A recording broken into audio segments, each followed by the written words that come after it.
Hello, you sexy people out there. This is Tim Ferriss, and this episode of the Tim Ferriss Podcast has a very special guest, Josh Waitzkin, whom I met in 2007 after reading his spectacular book, The Art of Learning. Josh, you may know from Searching for Bobby Fischer. He was the subject of both the book and the movie. He's thought of as a chess prodigy. Although that term prodigy, I don't believe applies to him well at all, because he has a method for learning, mastering, refining any skill, whether that is chess, whether that is Tai Chi, in which he is multiple-time world champion, Brazilian Jiu-Jitsu, in which he's a black belt under the phenom, the Michael Jordan of the sport, Marcelo Garcia, and he's worked with people ranging from Mark Messier, 6-time Stanley Cup winner, to Ripken Jr., to the top hedge fund managers in the world. He is a performance specialist and also a very dear friend of mine now at this point. And I ended up loving his book, The Art of Learning, so much that I acquired the rights to his audiobook. If you want to find that, it's read by Josh himself. And you can just go to 4hourblog, fourblog.com, and search for Tim Ferriss Book Club, or go to Google and do the same. So without further ado, let's get straight to the meat of the interview. I hope you enjoy it. Optimal minimal. At this altitude, I can run flat out for a half mile before my hands start shaking. Can I ask you a personal question? Now would seem an appropriate time. What if I did the opposite? I'm a cybernetic organism, living tissue over metal endoskeleton.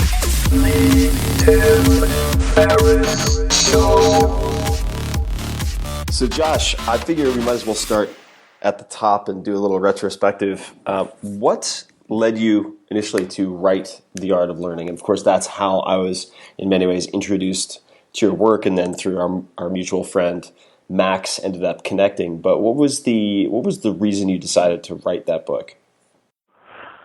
Yeah, I initially started thinking about the idea of the book about 2 years into my martial arts life. So I transitioned from chess into meditating, into studying East Asian philosophy. Then I started getting into Tai Chi Chuan and ultimately into the martial application of it, push hands. And I started to experience this very interesting transition from the principles. My level in chess just began to translate directly over into the martial arts. And I think it was primarily one experience I had. It was something around 2 years into my Tai Chi training. I was giving a simultaneous chess exhibition in Memphis, Tennessee, at a fundraiser for muscular dystrophy. And I was playing 45 or 50 boards at once. So I'm walking down the middle of this big square of chess tables. Everyone's playing one game. I'm playing each of them. And about 40 minutes into the simul, I had this experience that was so interesting. I began to feel like I was riding the energetic wave of the game like I was in my push hands training. I wasn't playing chess. I wasn't thinking in chess language. I wasn't calculating variations. I was feeling the flow, feeling the space left behind like I would in the martial arts. And I had this realization, I was playing beautiful chess, but I wasn't consciously playing chess, that the barriers between these two different arts had dissolved in my mind. And that's when I started to conceive of the idea of the book. And a lot of the process I spent 5 years taking notes, maybe 400 or 500 pages of notes in the book before I actually sat down and wrote it. And a lot of that process was deconstructing what I'd been doing rather intuitively. So essentially what it felt like was translation of and parallel learning. These are two rather abstract terms. That's the language that I was using internally when I was first thinking about the book, because it felt like I was just taking the essence of one art and translating it over into another. And then the process of writing it involved deconstructing what I'd been doing somewhat abstractly into something that could be replicated more systematically. So the question that jumps out in my mind, which is a bit of a side note perhaps, but is simuls, playing 10, 20, 30, 40 boards simultaneously. Mm-hmm. I'll try to ask a better question than how does someone do that, but at what point, what happens to a chess player when they go from an inability to play multiple boards simultaneously to being able to play multiple boards simultaneously? What is the sort of framework or thinking or experience that someone built up that allows them to do something like that, which to the average person seems like a Rain Man-like feat? I think it's different for every chess player. I mean, one of the beautiful things about chess is that you can approach it so many different ways. And to be world class, what you need to do essentially is express the core of your being through the art. I think this is true of many arts, and that's probably something we'll get into more deeply. So you can have a very mathematical person who plays chess mathematically. You can have a very musical person who plays chess musically. Someone might be much more kinesthetic like myself, and it's sort of a feeling for flow and hidden harmonies and almost a physically energetic relationship to chess. When I first learned to play chess, when I was 6 years old in Washington Square Park, it was a battle. I loved the feeling of just going into a fight with someone and finding these hidden harmonies and finding where these animal passions mixed with this technical complexity. And when I much later, when I got much better playing simuls, it was sort of a higher level manifestation of that same kind of dynamic. I mean, for me, playing simuls it felt something akin to juggling a lot of balls and all of to each chess. I wasn't playing 40 different games, for example, separately. The flow of all 40 games would sort of coalesce into one larger sense of flow. And it was actually really interesting. Often when I'd give a simul and there'd be a youth competition, and the winners of the youth competition would play against me. And so sometimes kids would cheat. They'd really want to beat me, so they would cheat. So I'd be walking around this big thing, and then I'd get to the table, and they'd have shifted the position to try to win, because if they could win, it would be a big thing. And my experience when that happened was as if imagine you had like 40 balls up in the air, and suddenly they would all crash onto the floor. Yeah. And I would know that they had changed the position, not by reaching the board and remembering what the position was and then seeing they changed it. It would initially be this feeling of the energetic flow had been interrupted. And then I'd have to reverse engineer myself back to that one game, that one component of the flow, and then I'd remember the game, and then I would remember exactly what the position had been, and then I'd say, this was the position. And then it would take me 2 or 3 times going back around to get all the balls back up in the air and to get back to the energetic flow. So actually, for me, giving simuls sort of felt similar to playing chess, one chess game. But that was my own relationship to it. I think that probably if you ask 10 different very strong chess players, that all give somewhat different answers. Got it. Yeah, one thing that blew me away was spending time with a friend of yours, Maurice, when we went to Washington Square Park, and seeing him play a game, at least for the first portion, without looking at the board. And I won't give away too much of the punchline, since we captured it all on a film. It was pretty amazing, but just his ability to track the board.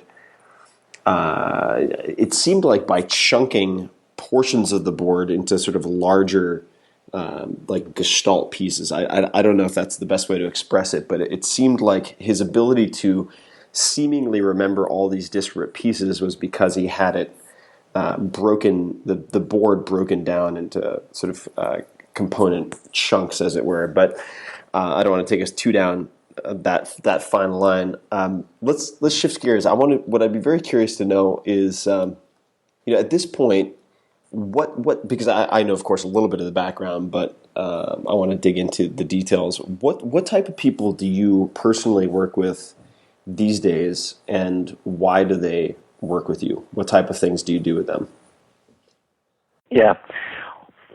Well, I have 3 major dimensions to my creative life right now. Well, maybe 4. I guess the most important one is my son Jack, who he's a little over 2 years old and love of my life. So it's maybe the most important part of my life, no question about it.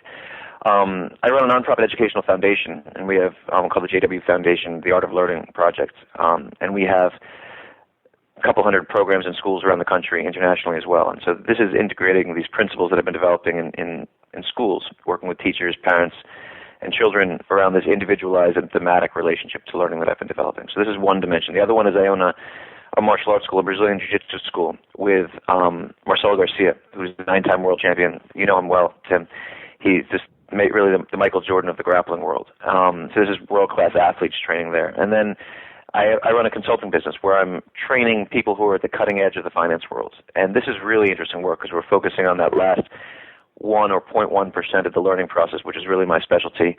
It's highly individualized. It's cutting-edge work on their learning process, their idea generation, their creativity, their performance psychology, their resilience. Fascinating work. And, what I've discovered, it's interesting because I wrote this book called The Art of Learning years ago, and so people are always coming to me to speak about learning, but much of what I've been focused on in recent years has been unlearning.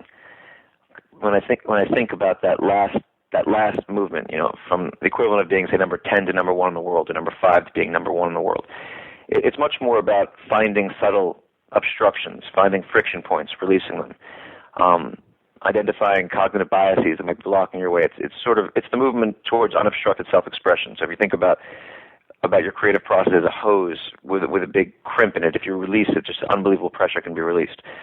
And a lot of what I'm doing with people is trying to move them from very good to great, or from great to truly elite, by just deeply individualized work on helping them really find ways to express the core of their being through their art, which is, as you know, a big theme in my life. From when I played chess at my highest level, that's what I was doing. When I had a period of being really locked up in my chess career, which we can go into in more detail if you want, I was doing the opposite. I was trying to fit into someone else's mold. And then ultimately, when I transitioned away from chess into the martial arts, I returned to that experience of self-expression. And that's when I really started to understand it very deeply. I think it was the crisis towards the end of my chess career which really laid the foundation for the work that I do today with brilliant mental performers who are just trying to make that movement to the equivalent to world champion. To jump actually back to Marcelo for a second, because I've of course met Marcelo, and he's just... And you've gone to war with him, and I've watched you. I've gone to war with him, which if there's anything at stake, I don't recommend. And he's a tough guy. He's caused me a lot of pain over the years. He's a tough guy, but also a sweetheart of a guy, and he's so fluid. What I'd love to hear from you, of course, because in the art of learning, which some people might be familiar with, they read about your experiences in chess, your experiences in Tai Chi, the parallels between them, and this sort of overarching, framework for optimizing mental and physical performance, if that's a fair way to put it, which is the art of learning, these different techniques and strategies. What have you learned through this third art of Brazilian Jiu-Jitsu? What are some insights or strategies that you've had since moving from Tai Chi, which is in some ways similar but also very different from Brazilian Jiu-Jitsu, which a lot of people would be familiar with through the UFC and mixed martial arts? Right. Yeah, I mean, to put it in context relative to my life, so the art of learning ends with the 2004 World Championship. It ends with me describing the narrative of that. It was just absolutely harrowing, crazy experience. I won't give the punchline, but it was really intense. And after this, I decided I wanted to be a beginner again, to put on a white belt, literally and figuratively. And so I took on this third major mountain in my life, Brazilian Jiu-Jitsu. I was training out on the West Coast for about a year. When I was actually writing The Art of Learning, I was training Brazilian Jiu-Jitsu twice a day. This was after I'd spent 5 years taking notes. Then I had the 2004 Worlds, then I was writing it. I started training with John Machado out there. Then I came back to New York. I started training with Marcos Santos here, and I developed this relationship with Marcelo, who's just the greatest grappler to ever live. And we were doing a lot of private lessons. We developed a friendship. Then he moved to Florida, and I would travel to Florida to work with him. And ultimately, I made the decision I wanted to bring him to New York, mostly because I was, at that point, planning to make a run for the World Championship in this art. And there was no better way to do it than to get my ass kicked by the very best to ever live in the sport. He's just a wonderful guy, and he's just unbelievable martial artist. And so we opened up the school together, and I've been on the mats with him, other than when one of us has been injured, and it's been a lot of injuries in these sports just all the time.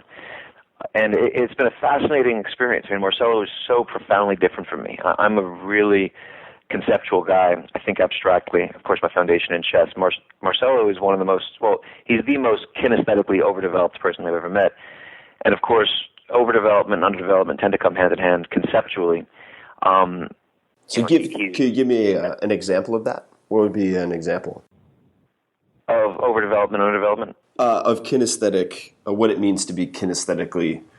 His physical intelligence is mind-boggling. I mean, when he'd come fishing with me, you throw him on a stand-up paddleboard in 3-foot chop, and everyone just flies off of paddleboards when they just stand up on them. And he's just beautiful. I mean, he just finds the balance points. I mean, I've never seen someone learn so quickly how to handle waves, boats, handling fishing lines, being, free diving, riding waves on paddleboards.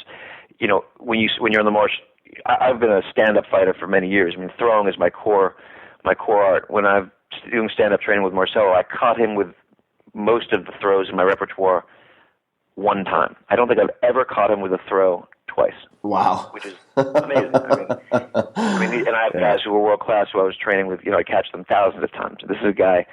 He just, you almost never see Marcelo get caught more than once with something. And it's amazing to see how he relates to the world through his kinesthetic intelligence. So, for example, when we were looking for spaces for our school, we'd walk into a big room and I'd be thinking about the dimensions, square footage, where this would be, where that would be. Marcelo would know if it felt good or felt bad. Yep. If he meets you, he's going to know whether he feels good about you or he feels bad about you. And his intuition is incredibly dead on, but he navigates the world through this kinesthetic intelligence. Yep. And it's been really fascinating having the school with him and diving deep with him, because we've been having conceptual dialogue for these 3.5 years or so, and he's really deepened conceptually. Mm-hmm. But I've learned even more deeply the importance of the lesson that there are many paths to greatness. And to take a guy like Marcelo and to try to fit him into a chess player's, hyper-conceptual mold would be terrible, because you'd be killing his shine. And he is so great because of his just unbelievable commitment to doing it his way. Mm-hmm. And he's done things in extraordinary ways. I mean, for example, you know how in these competitive arts, everyone's very secretive about their repertoires. Yeah.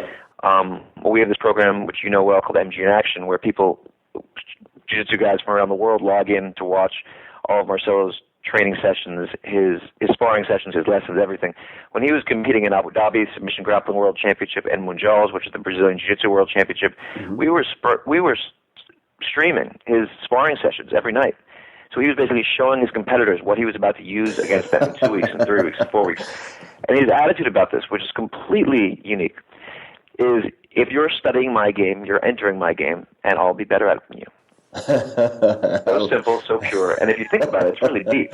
Yeah. The opposite of what most chess players would do and most jiu-jitsu guys would do. And so he's wide open to constant learning. And the other beautiful thing about Marcelo is, people call him the king of scrambles. And if you watch his training style, he's always in transition, which is a really interesting idea to think about in a cross-disciplinary manner. Because most people get their egos involved in their training and they're trying to dominate all the time. And to dominate in almost anything, you find a position of dominance and you keep it. But Marcelo always lets his opponents move. And so he's constantly playing in transition. And so if you think about what world-class martial arts means, and you brought up, for example, Maurice Ashley and playing chess in Washington Square, it's similar. If you're at a much higher level than someone, you can always seem mystical because you're doing things which are outside of their conceptual scheme. The way that operates in the martial arts is, if you think about it through the lens of frames, right? If you and I are looking at a position, and in your mind there's this position leads to this position leads to this position, so there's 3 positions. In my mind, if I'm constantly training at the transitions between these positions, these actually expand into these transitional frames, become positions to me. And so if I'm seeing 100 positions when you're seeing, say, 2, then I can play in your blind spots, and it can seem mystical to you because you haven't trained there. And that's what Marcelo does. By spending all of his time in transition, he's cultivated the art to play in the in-between, which is really what level is all about, or one of the core things that highlight that world-class martial arts is all about, playing in transition, in gaps that, in your opponent's sight pattern. Oh, no, I mean, observing and practicing with Marcelo, say, on the guillotine or the Marcelo team, just blew me away, because if you look at it as an uninformed spectator, or even just a moderately informed spectator, you're blown away by how fast he is, how effective he is, but the nuance of sort of eliciting movement, allowing space to open, manufacturing space by, say, applying pressure and then relieving it, is so subtle and so incredibly effective. I mean, then you start to notice it from these principles that carry over to many, many hundreds of possible positions, let's just say. It's really, it's really amazing. I mean, it reminds me of something I heard once from a musician, which was, and I don't know who the original quote is from, but he said that, music is the space between the notes. And I was like, that's a really interesting way to look at it. But what were you going to say? I was going to say, I think that's just a gorgeous quote. And I think that's most great arts are defined by that space in between. Yeah, well, it's like writing. Writing's the same way, right? It's like when in doubt, leave it out. It's just like it's. I think yeah.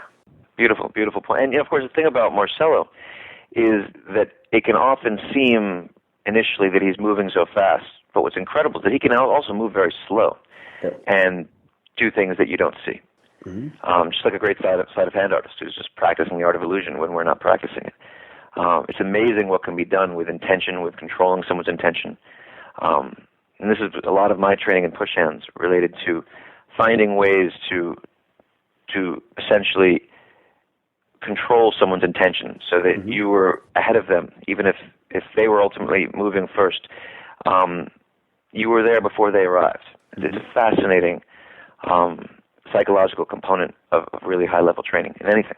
Well, I remember an interview, or it wasn't an interview. It was an interview actually with one of the top K1 fighters back in the day. Yeah. And they were talking about Peter Aerts. I don't know if you remember, the Dutch lumberjack, huge guy, and he seemed fast. And I remember what people said. A number of opponents said, he's actually not that fast. He's kind of a big lumbering guy, but he's so good at predicting timing that he sees you telegraph before you even have the thought to throw the punch, and he beats you to the punch as a result of that. But it's because he picks up on the cues faster than other people, and I thought that was very interesting. To try to bridge this to something else, I mean, what you work with, of course, I'm not going to mention names, but you work with some of the most stunningly successful and famous traders and people in finance. I mean, some real kind of masters of the universe type folks.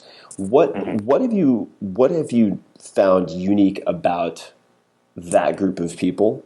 Let's just start with that. I'm curious to know kind of what you've noticed, being as observant as you are, about that group of folks. Oh, it's a big question. It is a big question. Yeah.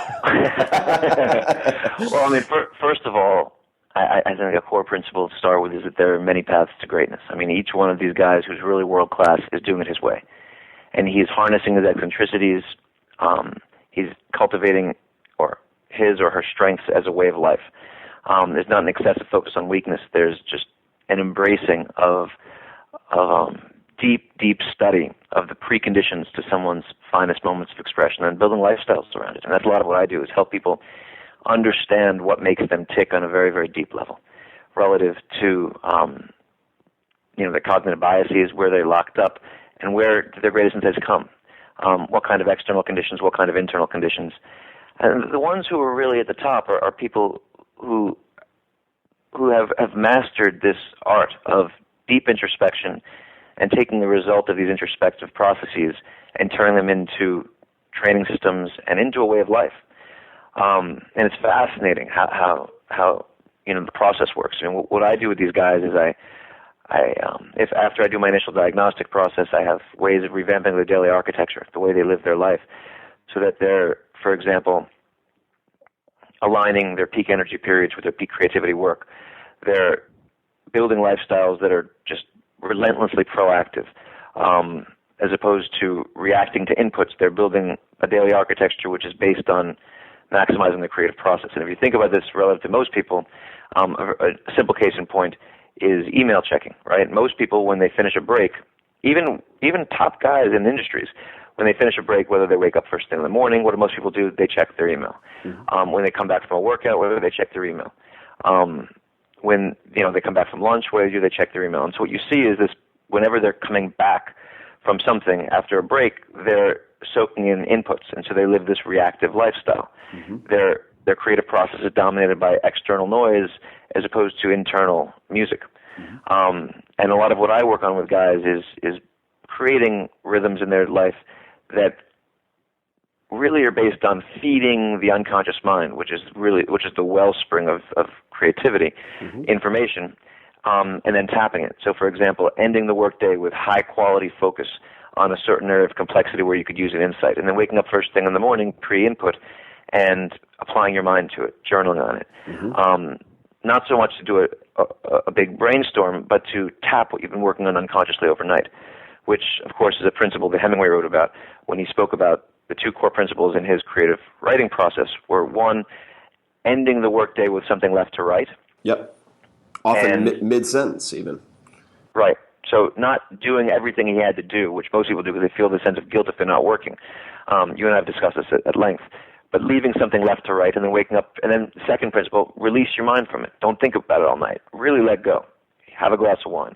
Then wake up first thing in the morning and reapply your mind to it. And it's amazing because you're basically feeding the mind complexity and then tapping that complexity or tapping what you've done with it. And, I mean, this rhythm, you know, the large variation of it is overnight. Then you can do microbursts of it throughout the day, before workouts, pose a question, do a workout, release your mind after workout, return to it, and do a creative burst before you go to the bathroom, before you go to lunch, before anything. And there's ways of systematically training yourself to generate the crystallization experience, the aha moment, that can happen once a month or once a year. A lot of what I do is work on systems to help it happen once a day or 4 times a day. And when you're talking about guys who run financial groups of $20 to $30 billion, for example, if they have a huge insight, that can have unbelievable value. Mm-hmm. And so if you can really train people to get systematic about nurturing their creative process, it's unbelievable what can happen. And most of that work relates to getting out of your own way at a very high level. It's unlearning. It's the constant practice of subtraction, reducing friction. What would be an example? You've mentioned cognitive biases a few times. For those people who may not be familiar with that term, what would be an example of cognitive biases and how someone might work on them?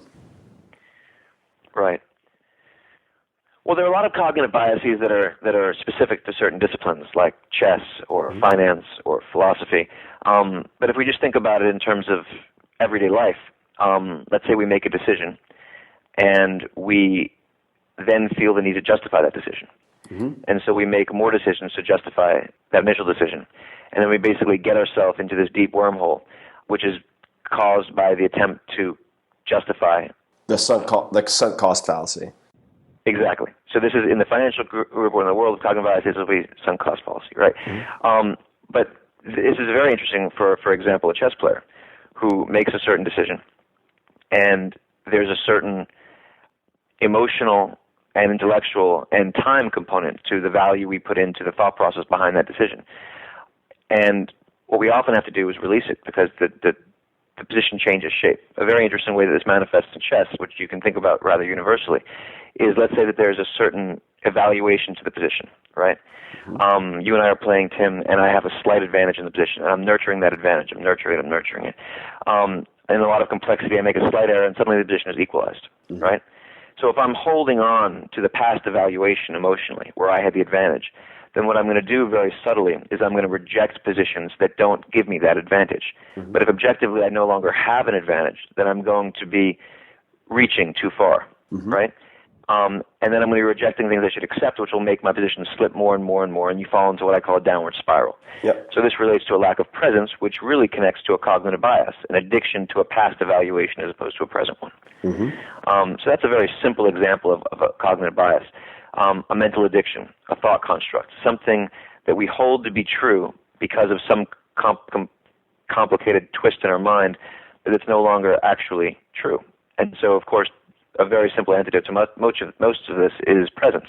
Mm-hmm. If we can look at a moment or chess position or an investment decision or any decision with very clean presence outside of kind of emotional inertia, then we can often slice through just amazing amounts of fat with just very, very simple decisions. If you think about the learning process, for example, and this is one of the things I love about your approach to learning, a language that you and I use is, I call you a master of deconstruction.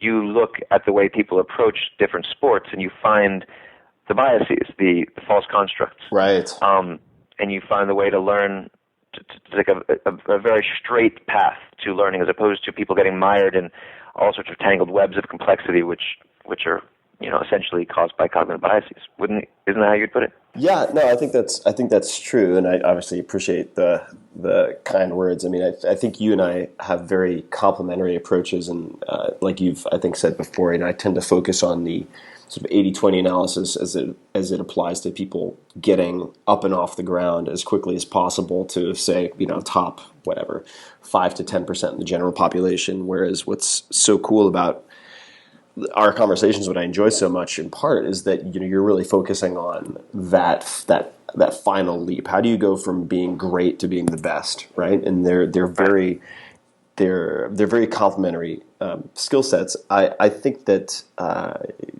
what I'm looking at, and this is a way to unearth cognitive biases. And just as a side note for people who want to look into this, you can just go to Wikipedia and search list of cognitive biases, and there's a long list, which is pretty fun to read. There are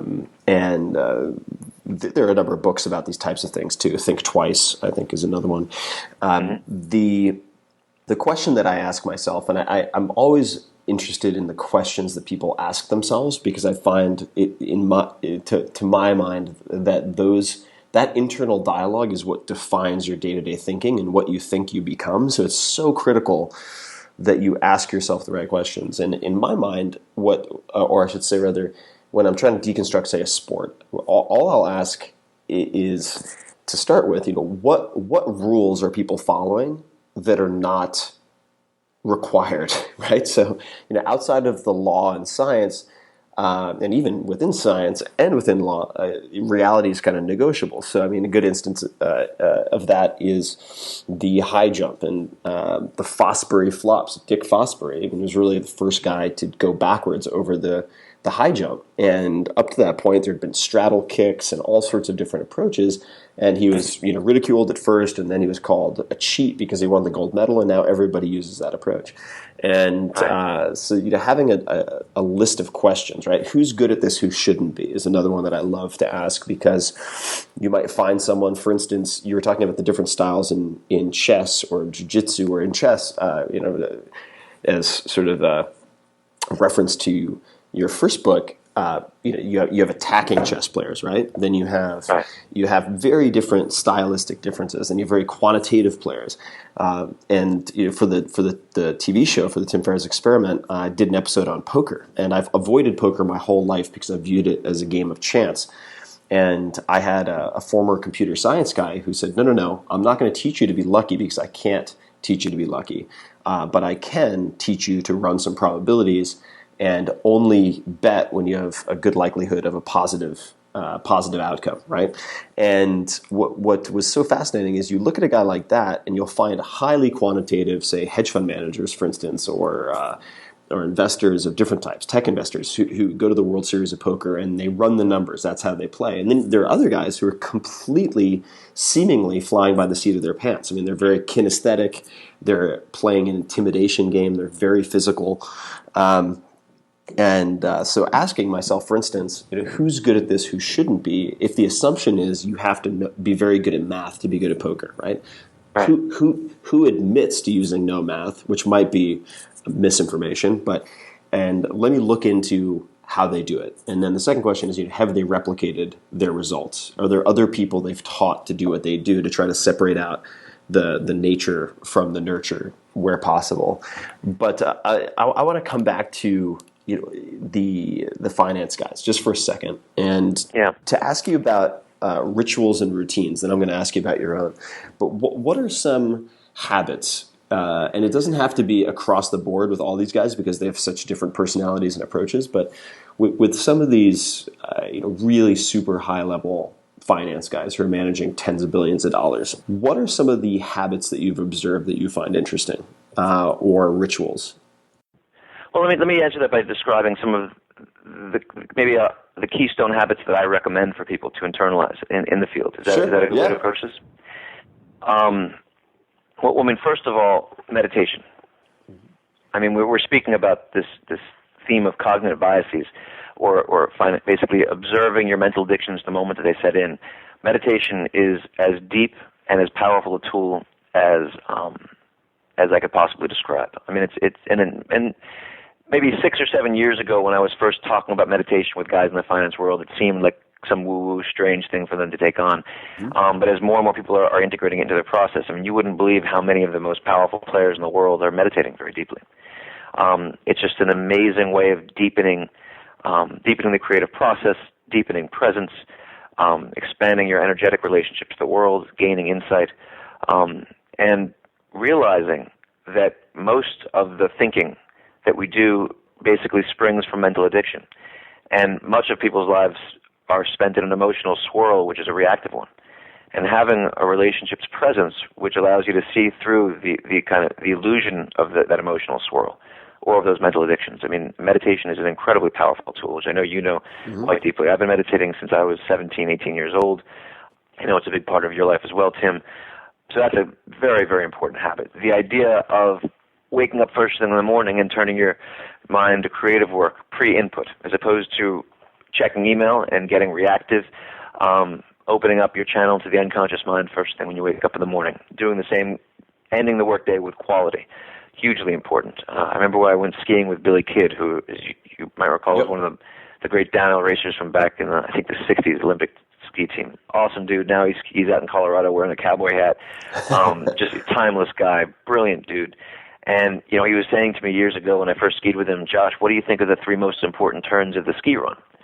And, you know, I've asked that question to a lot of people since. And most people will say the middle because it's the hardest, the beginning because they're getting momentum.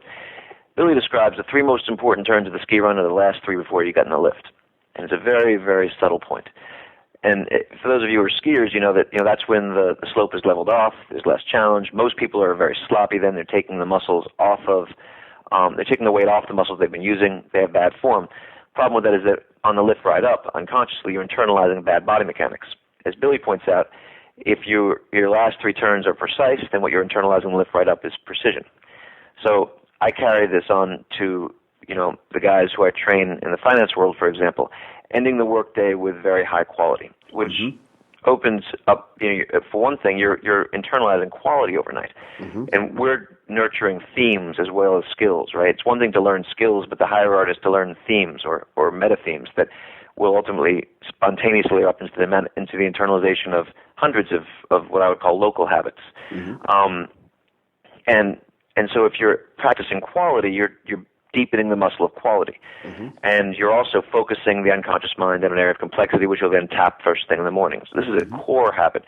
Journaling, certain post-mortem processes, reflecting on ending your day with a reflection of the quality of the work. What are the core areas of complexity that you're wrestling with? Hugely important. You know, Would you do that immediately after the end of the workday per se, before bed? How would you time that if someone wanted to try this themselves? I time it at the end of the workday. The problem with doing these things right before bed is that then you're sort of consciously going to bed thinking about these things. Right. At that point, I find you want to release. A very core idea is, you know, when you go home, as best you can, unless you're red hot inspired, release your mind from the work. It's very important to give your stress and recovery core habit, right? You want to be turning it on and turning it off, and teaching people to turning it off is a huge part of teaching them to turn it on much more intensely. And so stress and recovery workouts, interval training, and meditation together are beautiful habits to develop to cultivate the art of turning it on and turning it off. So if you're undulating your heart rate, for example, between 170, 172, 174, and say 144, the practice of lowering your heart rate over the course of, say, 45 seconds is akin to falling asleep, releasing your tension. And then as you're pushing your heart rate back up, you're learning to turn it on. So you're using a physical metaphor to train at the art of turning on incredible intellectual energy and then turning it off. Marcelo Garcia, who we were talking about, one of my most beautiful memories is of him in, you know, World Championship, right before going into the semifinals, raucous bleacher, everyone's screaming, yelling, he's sleeping on the bleacher. You'd wake him up. He'd sort of stumble into the ring. You've never seen a guy more relaxed before going into a World Championship fight. And then he can turn it off so deeply, and man, when he goes in the ring, you can't turn it on with any more intensity than he can. And his ability to turn it off is directly aligned with how intensely he can turn it on. So training people to do this, have stress and recovery, undulation throughout their day. And then, you know, thematically, this ties into, again, this internal proactive orientation. And, you know, building a daily architecture which is around understanding your creative process as opposed to reacting to things, feeling guilty that you're not working, really teaching people to tap into their internal compass. So those are some of the core themes and habits that I would bring up first. But I could go on. I could spend 3 hours talking about this subject. Let's do it. We'll have a part two. The meditation I wanted to touch on for a second. I mean, as you know, I've been taking that very seriously for particularly the last 6 months or so. And I received an email the other day from the teacher that I used for transcendental meditation. And there are many different types of meditation. I'm curious. I'm going to ask you about how you format your own meditating in a second. But there are many different types. I have my issues, my likes and dislikes as it relates to almost all of them. But I received an email with a link to an article, and the title is "Bridgewater Founder Ray Dalio Credits Transcendental Meditation for His Success." And for those who don't know, he's the founder of the world's largest hedge fund, Bridgewater Associates. They have $100 billion plus under management, I think. And his quote is, "Meditation more than any other factor has been the secret to whatever success I've had." That is a hell of an endorsement. So for me, it's been getting over that resistance to what I perceived as sort of a woo-woo, new agey type thing, and the ability to sort of view it almost as just a warm bath for the mind, where I'm taking a mini vacation from my own brain in a way, which may or may not, depending on who you ask, be the most helpful way to look at it. But I found that a very kind of useful lens through which to view it. But how do you, if there is a particular type of meditation you follow, what is it, or how do you personally meditate? I mean, what do you think of or not think of? How long do you do it, et cetera? Yeah, I mean, when I was 17, 18, I started studying very simple contemplative and quiescent Buddhist sitting meditation, where I would focus on my breath. And this is when I was a late teenager. And then I started getting involved with Tai Chi. And I started studying East Asian philosophy very deeply. And this is where I got increasingly into moving meditation, which is the most deep practice, or the practice that I've personally done most deeply. Tai Chi form meditation. So the meditative form of Tai Chi is sort of the essence of the art, and then the fighting application is what I was competing in. And so I spent many years meditating 4, 5, 6 hours a day with Tai Chi. Today, I combine my Tai Chi practice with sitting meditation again.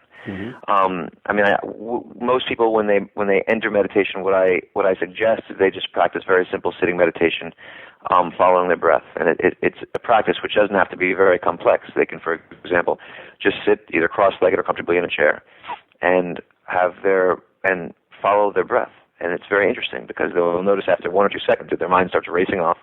And usually what happens when you have really driven guys who are trying to meditate for the first time and their mind races off, they get all pissed off. They're just like, angry, frustration. They feel like they're failing at meditation. And one of the most important things to do is to embrace the fact that meditation isn't about perfection. It's about the return to breath. So when you find your mind racing, you observe that and you return to your breath. And that's a tough emotional hurdle for a lot of guys.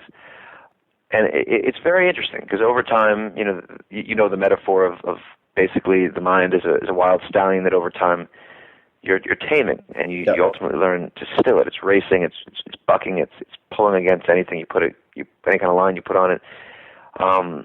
But ultimately, the circles get smaller and smaller, and you learn to observe when your mind is getting caught up in some kind of mental or emotional addiction more and more quickly and fluidly. And the return to breath becomes easier and easier. And it's very interesting, by the way, as a competitor, because I relate to the theme of channeling emotion or fear, whatever is rising, as a world-class competitor, in very much the same way we might speak about meditation. I spoke at a conference on grit recently, and it was very interesting for me because, for the most part, grit. When I listen, G-R-I-T, resilience, G-R-I-T, which is of course a core educational principle in a lot of charter schools these days, hugely important, teaching kids to be resilient. And it's very interesting because when I hear people speak about resilience, and this is sort of we're moving a little bit aside from meditation, but we'll bring it back. The focus is on, for example, overcoming difficulty, suffering, learning to to basically push through. What people don't realize is that world-class performers, what they've done is they've reoriented their relationship to suffering, or that to the point of resistance. They've learned to embrace it. They've learned to see the beauty in these moments where there's pain, because that's incredible room for growth. And I think that a lot of what you learn to do in meditation is observe the addictive way you might be defining something. And if you want to, you can simply alter that definition. So you can change your relationship to pain, or the rain, or a huge storm, or fear, or anger. Mm-hmm. So, for example, people from the outside will use the term fearlessness, right? Mm-hmm. But if you speak to any great soldier, or SEAL team member, or fighter, or UFC guy, they'll tell you, mixed martial artist, right? Great, world-class fighter. They'll tell you that they feel fear. They just know how to sit with their fear and how to work with it and how to channel it. So the idea of fearlessness is sort of a false idea which is imposed from the outside by a spectator. And when you observe world-class performers, what they've learned how to do is harness fear, nerves, anxiety, bring them in, embrace them, have a working relationship with them, and channel them into intensity. And meditation is an incredible forum or vehicle in which you can do this, because you learn to observe where you have addictive relationships, and you realize that they're not absolute, and you can actually transform your relationship to any of these thought patterns, thought constructs, cognitive biases, or emotional patterns. Yeah, I was, I was looking up a quote as you mentioned that, because I wanted to get it right, but it's one of my favorite quotes from Cus D'Amato, who trained boxers like Floyd Patterson, Jose Torres, most famously perhaps Mike Tyson, and he would say, the hero and the coward both feel the same thing, but the hero uses his fear, projects it onto his opponent, while the coward runs. It's the same thing, fear, but it's what you do with it that matters. And I started meditating and gave up meditating many, many times because I had the response that you mentioned about type A personalities, where I'd be sitting there and I thought the objective was to quiet my mind, and I'll come back to that in a second. And so when I failed at quieting my mind, because it would be ticking off the to-do list or being like, oh, that fucker who said A, B, and C to me the other day, and it would just like harp on these ridiculous things, and I'd get then pissed, and then I'd get pissed that I was getting pissed, and then I would get up and have a cup of coffee and like storm out of the house, which didn't seem like a productive meditation session.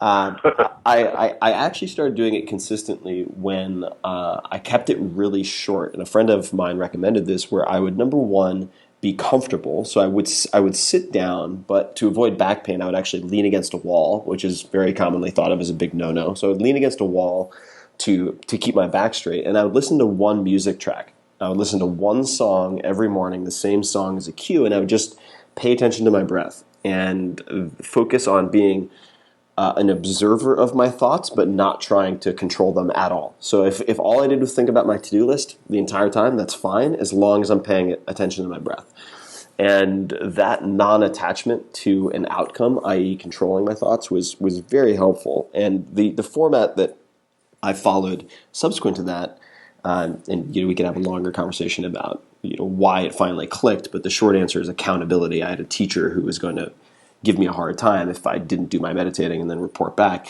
was 20 minutes, let's just say 10 to 20 minutes twice a day. And what I found was, by allowing the thoughts to occur and not judging myself, because let's say I'm thinking about email or the grocery shopping I need to do or whatever, just letting that happen but getting good at observing it, I was able to then have more emotional awareness later, which would prevent cognitive biases and bad judgment. So what I mean by that is, as a concrete example, I'm an impatient guy. I always have been, ever since I was literally little kid, like 12, 13 years old. If I was at the restaurant with my mom and dad and the server didn't come over and pour water after we'd been gone dry for like 5 minutes, I'd just get up and walk into the kitchen and like grab a pitcher and walk out. And I'm really impatient, and I get angry. I get angry about things that I view as deliberately slow and sloppy. So for me, and that anger can be harnessed sometimes into really productive aggression, but it wears you down at both ends. And so what I found is, after meditating consistently for even a week or so, when that anger would start, I was better at not just I was better at observing Tim as a third person, right? Like, oh, look at that. Like, Tim's getting angry about something really small and stupid. As opposed to simply becoming angry and then causing problems for myself, whether it's just internal or interacting with other people. So, yeah, I agree with you completely on the meditation. And I love that image of you as a 12-year-old racing into the kitchen, bringing up the water. It's such a great metaphor for your life today. yeah. You find different examples of fatness in the process, and you race in there and you get the water and you slice right through them. It's beautiful. I love it. So let's do a couple of rapid fire questions that are all tied into this stuff, but we can just do short questions with a couple of short answers. So complete the following statement. My favorite time of day is blank. My favorite time of day is holding my son in my arms after I've woken up, I've done a 20, 30-minute journaling session. I get my son, I bring him downstairs, and I give him his bottle of milk, and I hold him, and I look him in the eye, and I tell him how proud I am of him. And we talk about what he's thinking about and what he's working on while he has his milk, and I think it's the most magical part of my day these days. That's in the morning? Yeah, that's. I wake up. I wake up about half an hour before him. I do a big creative burst. This is a big. As a parent, your sleep patterns change, pretty dramatically. But I found this rhythm where I wake up and I do that burst, and I just love that first morning energy time with him, and we have this deep connection while he's having his milk. And love it. What time do you wake up? Talk about things. I usually wake up around 7:05, and he's usually waking up around 7:30, 7:35. I'm endlessly fascinated by morning routines, so this might seem really I'm digging into the minutia, but when you wake up, it sounded like you wake up and you have 30 minutes to journal before bringing your son downstairs. Do you brush your teeth, drink a cup of coffee, any of that before you journal, or do you just roll out of bed, walk into the office, and sit down to write? My routine is that I roll out of bed, I brush my teeth, I go downstairs, and I sit down with my journal, and I start writing. And I immediately apply myself to a reflection that I'd sort of targeted my mind at in the evening or late afternoon before. And then I just let it rip. I have a big creative surge. And then once I hear my son, I go get him, and then I have my breakfast, usually a bowl of oatmeal, while he has his, after he has his milk, and then I have a cup of coffee about half an hour after that. Cool. Related to, you strike me as a happy guy. Obviously, we all have our challenges then and again. Yeah. The place I'm getting remodeled at the moment, which I won't. I won't go into diatribe at the moment. I'm very excited about it, but it's my 12-year-old Tim wanting to go get the water pitcher that's not been very helpful right now. What are three things? Could be 2-3 things that you believe you need in order to be happy, and that could be for you. It could be for people in general. I'm just curious how you would think of that question or answer that question. One of the great things about you and I being dear friends and having these conversations is that you tend to be very good at thinking in bullets and lists of 3 things, and that's just not how my brain works. And I can tell you the essence of how I relate to that question. Yeah. So I'm not going to give you a three bullet answer because that's just not how this brain operates. I've built a lifestyle around being true to myself.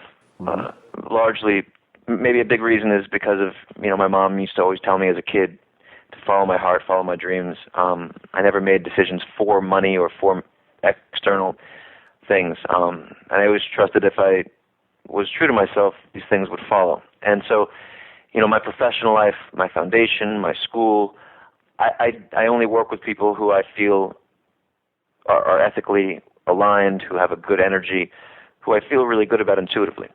I keep empty space in my life. I rarely have more than 1 or 2 meetings a day. My life is about quality and not quantity. It's about depth and not breadth. My business is based on doing very, very deep and very excellent work with just a handful of people. And so I really like to cultivate quality as a way of life. And I believe that when you're not cultivating quality, you're essentially cultivating sloppiness. And so, right. the idea of building the musculature of quality and being like a heat-seeking missile for it. And I take great pleasure in observing the beauty of the little moments in life. And so for me, my lifestyle is based on, I'm working out every day. I just focus on structuring a day that will allow for my creative process to be rich. I'm present with my son. My office is at home. I'm with him in the morning. I'm with him. I see him throughout the day. I'm with him. I give him his bath and read him his story at night. I'm with him. I've eliminated almost all travel that takes me away from my boy. I'm going to a conference this weekend. I'm taking my wife and my baby are coming with me. And I really build a life around being true, and I don't build it around anything material. And that's really the essence of how I personally relate to this question. Of course, there's different solutions for everybody, but that's what works for me. This is something that is being true to oneself, I think, that most people struggle with, right? And I think it's a goal that most people have, at least in the abstract. But I'd love to dig into some concrete details of that, and perhaps you could share an example of something you changed, like maybe where you got slightly off the path and made a correction to be true to yourself, and what that looked like. Yeah. Well, I mean, for me, a very clear example is my public life. So I was a young kid, fell in love with chess. When I was, I won my first national championship when I was late 8, early 9. When I was 11, a book came out, Searching for Bobby Fischer. And then when I was 15, a movie came out about my life, based on the same book that my dad initially wrote. And so I was really thrust into the spotlight. And so without me wanting to, I was just, a young, passionate artist. I loved playing chess and competing in chess. I was put out there, and I had paparazzi following me everywhere. I was, I was really living in the spotlight in a way I wasn't necessarily emotionally prepared for. And I felt in my teens how that challenged my love for this art, because my love for it was so pure initially.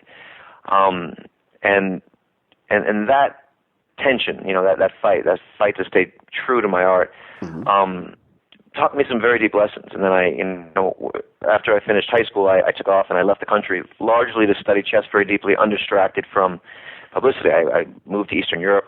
My girlfriend at the time was from Slovenia. No one knew me out there, and it was a beautiful life. And I just left the public world. And since then, when I came back, I've had these periods where I've been exposed to publicity, and I've been in periods where I've been, deep in a cave and moved away from it. And I think that this is a very clean example of other than you, very few people drag me out of the public eye. Throw a net over the bear and drag him out of the cave.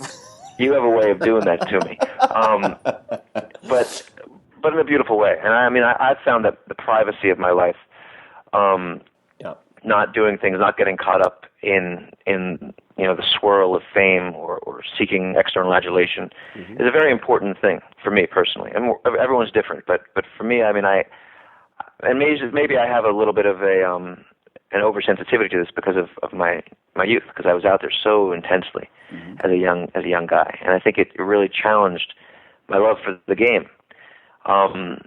This is an example of the kind of decision that I'll make. I think it's very important for me to live the vast majority of my life privately. I don't do very much that will allow me to be recognized on the street and live my life as a celebrity, because I've gone down that path, and I love my privacy.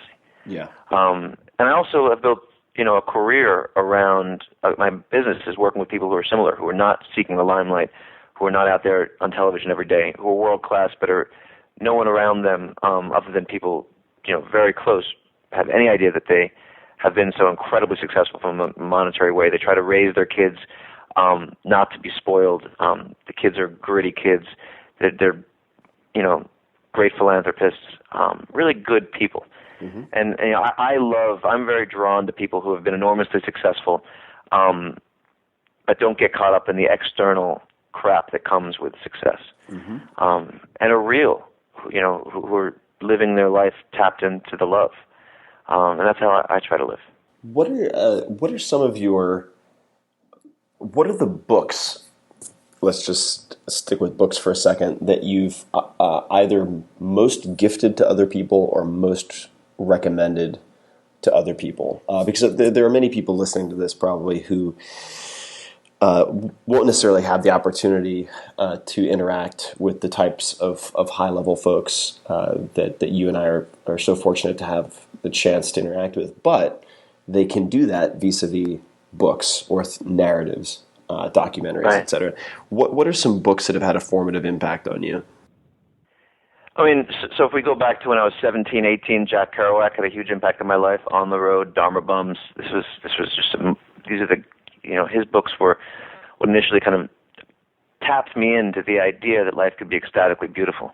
Mm-hmm. And I moved into studying Taoism, so Lao Tzu, the Tao Te Ching, hugely, just unbelievably deep. But of course, the translation of that book that you read will be formative. And my favorite translation is the Jia Fu Feng and Jane English translation of the Tao Te Ching.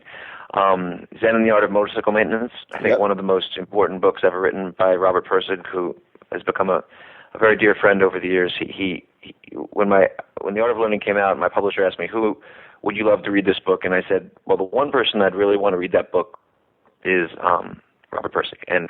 But to me, that was just, he lived like a deeply secluded life. Mm-hmm. But they somehow managed to get him a copy of the book. He got it in a big bushel from his publisher, and he read it, and he contacted me and wrote. I mean, I was so honored that he was moved by it, and he and I, and over the years, it developed really interesting dialogue. Mm-hmm. Zen and the Art of Motorcycle Maintenance is one of the most important books in the world. The focus on quality, dynamic quality, learning to find art in anything. Mm-hmm. Deeply, deeply brilliant philosophical book. Shantaram, one of the most beautiful novels I've ever read. Gregory David Roberts, also someone I've gotten to know very well. Just an ecstatically beautiful, beautiful book. And, of course, I'm also a lover of fiction. I mean, Hemingway he's probably the most important writer of my life. Any everything of his I've read. Any particular novel stand out for you of his? Oh, I think that For Whom the Bell Tolls, just exquisite novel. Green Hills of Africa, amazing.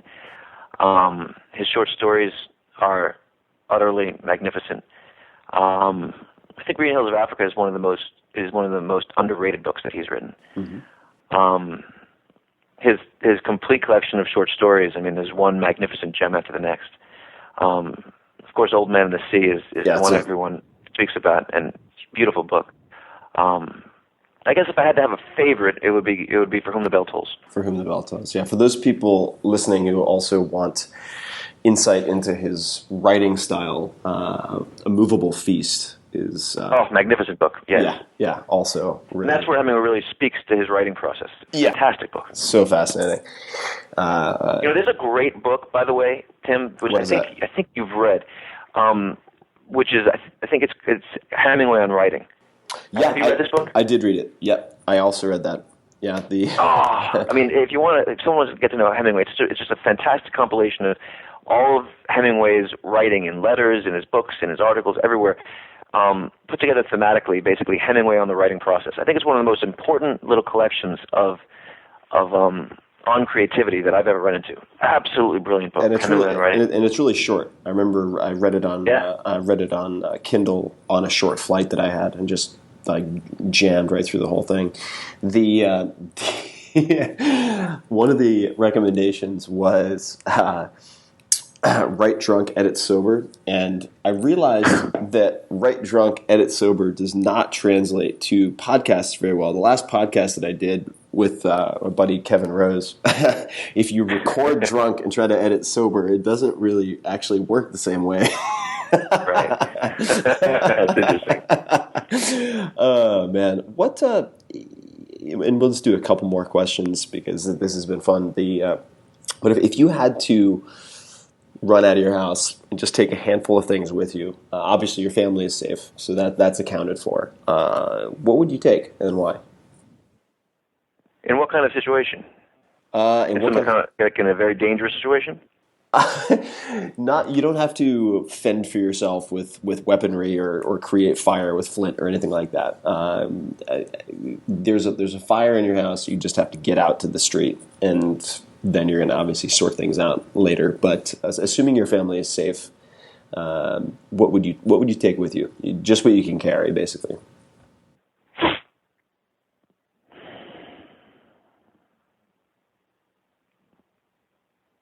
That's a really great question. I actually had that experience years ago when I was playing chess, and it speaks to how crazy I was. I was studying chess with this brilliant Russian grandmaster named Yuri Razavayev, who actually wrote about my book. And I was on the fifth floor of a walk-up. This was an old one-bedroom I had in my first apartment. And there was, suddenly we were deep into chess study, and there was a huge fire. And I looked out, there were like 5 fire engines and dudes screaming at us, and we had to go out the fire escape. And I ended up going back in and grabbing my computer with all of my chess analysis, which is such a random thing to do. I mean, it was so unimportant. I mean, it speaks to how different I've become. Yeah, and then it ended up being, it had been seconds from being an updraft and blowing the whole building up. Yeah, so I wouldn't do that. I don't know, man. I think I might, honestly, when you ask me that question now, if I think that my family was safe, I have nothing material that I would grab. That's great, man. That's a very stoic response in the most positive way. All right, my man. I'm going to ask you one more, actually, and I'll give you a choice of 2 questions. Yeah, let's do that. All right, let's do it. So the first option is, what did you want to be when you grew up? So when you were a kid, and how would you answer the question, what do you want to be when you grow up? That's question number 1. Question number 2 is, if you had a committee of 3 people, living or dead, to help you make decisions, who would you choose and why? These are great questions, man. Thanks. By the way, I'm borrowing liberally from like every good interviewer I've ever come in contact with. Right. But so it goes. You want me to answer them both, or you want me to answer one of them? You can answer them both. Those are 2 very different questions. I mean, this is tough, man. Yeah, I mean, if they, I'm just trying to be respectful of your time. But if you have time and you have some thoughts on both, let's go for it. When I grew up, when I was a kid, I wanted to be a professional baseball player. I loved so there was something about sport. So I think that there was and I spent a lot of my life as a competitor from age basically 6 until 35. I was basically a professional competitor in different fields. Today, but my mom always said to me that she felt like that was a phase and that I was a healer. That was her language. And a lot of what I do today is try to figure out how to help people express themselves in as pure a way as possible, artistically, in a way that gives them joy. I mean, I think that my plan is sometime in the next 4 or 5 years. I'm 37 now. I'm thinking about it when I'm 40, 41. I guess that'd be 3-4 years now. I'm getting old. to turn my mind to taking everything I've been doing in these different laboratories and apply it to a world-changing education initiative. Yeah. Helping children just fulfill themselves in a very deep way, I think is a central calling, which I'm not going to say it's my end game, but that's the next major chapter, I think, of my life that I'm building towards. I've been running my foundation for many years now, and we do beautiful work, but I have an allergy to scaling if it's going to dilute quality in any way. And so I've been sort of building up the foundation, like the groundwork to ultimately be able to do something hugely important in education. So I think that's going to be the core of how I would I'm building towards that in a few years. In terms of the committee of 3 people, just to interject for a second, that's also, I think, my calling, and of course we've spoken at length about this. So if you need a co-conspirator, count me in for that one. Certainly. Yeah, dude, let's plan on this. Let's say 4 or 5. We have to figure out when it's going to be. Maybe 4 or 5 years, we'll team up and we'll take the world by storm in education. I think that's a great plan. Sounds like a plan, man. I love it. Just sort of as taps that movement away from self. I mean, as a competitor, you're constantly fighting. And in many ways, there's something about there's a focus inward on oneself. And becoming a parent, I've definitely felt this movement away from that. I mean, my son is just, my love for him just so transcends anything I ever felt before. It's been really, really important to experience. And when you become a dad, man, then we're gonna have some fun. I can't wait. Looking forward to your sleepless nights. Oh man, yeah, you're gonna see battle weary Timbo. I need to work on my polyphasic sleep. So yeah, this is a committee of 3 people. What are your thoughts?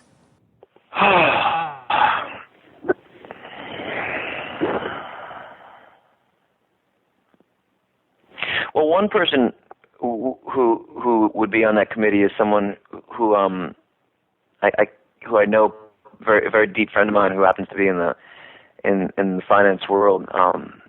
His name is Dave. I can't speak about what his last name is, but just a deeply meditative spirit, great wisdom, as insightful a human being as I've ever known in my life. And I think that he would definitely be on that list. Mm-hmm. I mean, can we go into? Can I say outrageous characters like Gandhi? Yeah. Go for it. Yeah. I mean, I think about Gandhi, Lao Tzu, the Buddha. I mean, my God, what a.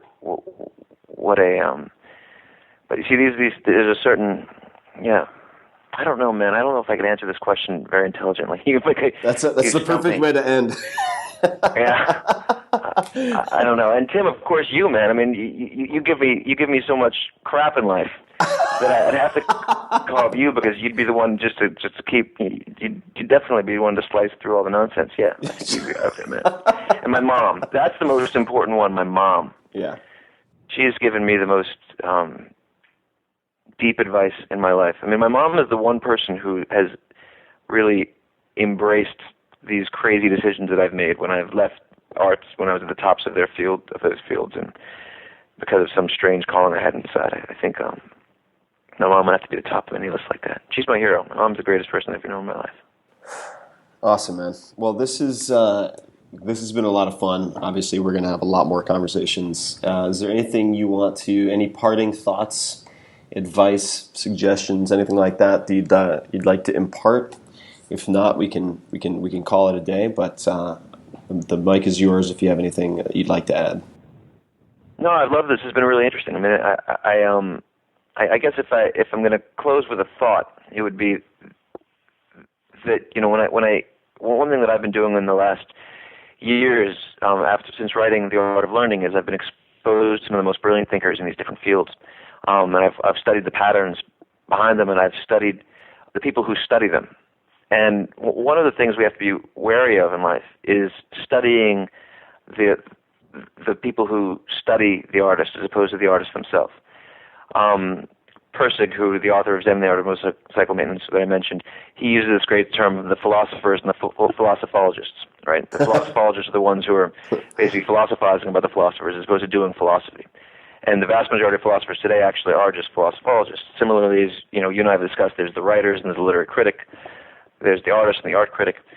And I think that we have to be very careful when we study excellence and we're thinking about our own path to excellence, that we're studying and we're tuning into the direct experience of people who've actually been there as opposed to the armchair professors who are talking about it. Right.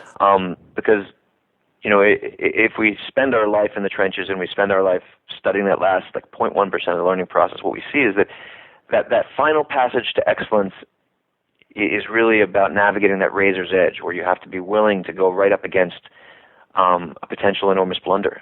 You have to improvise, for example, trust your intuition in moments where all the objective mathematical faculties you've developed are telling you something else, but your intuition is operating at a higher level. You have to really be willing to go up to the brink of disaster to succeed, in moments where you're, for example, fighting in the finals of a world championship or in the very last seconds of a Super Bowl or an NBA finals. And in navigating these things, the armchair professors will often have the exact opposite of good advice. Right. And so what I would say is for one thing, listen deeply internally to the core of your being and build your game plan from there. Trust your gut, and then build a lifestyle around listening to that and cultivate the love. And that's the other thing I'd say is that whether you're talking about the beginning of the learning process or the very final surge or surges, it's about the love. We're thinking about parenting, cultivating resilience, cultivating excellence, cultivating creativity. What the armchair professors all forget about is the love. Mm-hmm.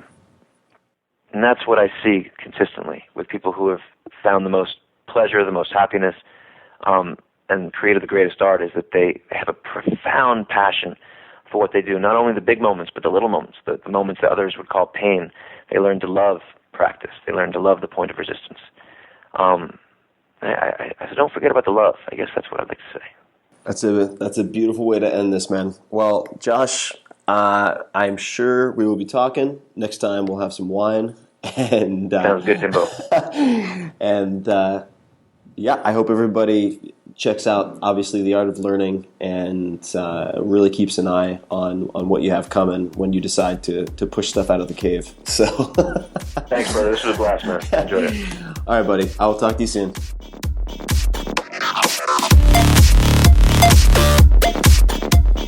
If you want more of The Tim Ferriss Show, you can subscribe to the podcast on iTunes or go to 4hourblog.com. FOURHOURBLOG.com, where you'll find an award-winning blog, tons of audio and video interview stories with people like Warren Buffett and Mike Shinoda from Linkin Park, the books, plus much, much more. Follow Tim on Twitter. It's twitter.com/tferriss. That's TFERRISS. or on Facebook at facebook.com/Tim Ferriss. Until next time, thanks for listening.